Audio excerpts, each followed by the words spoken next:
Welding SOLIDWORKS parts in assembly document. Carried weld command from the shortcut menu item on the assembly panel. Assembly features, assembly panel, assembly features. Activate the command weld beyond and select edge. Select base 1 and base 2. Set the bed size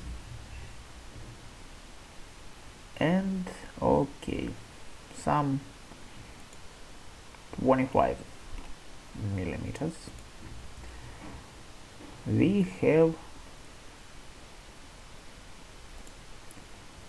weld.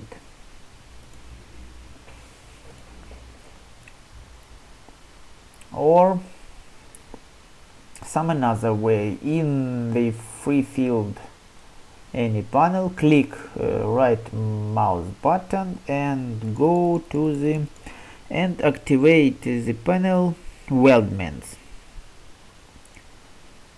Hold left mouse button on the blue field and drag on any place.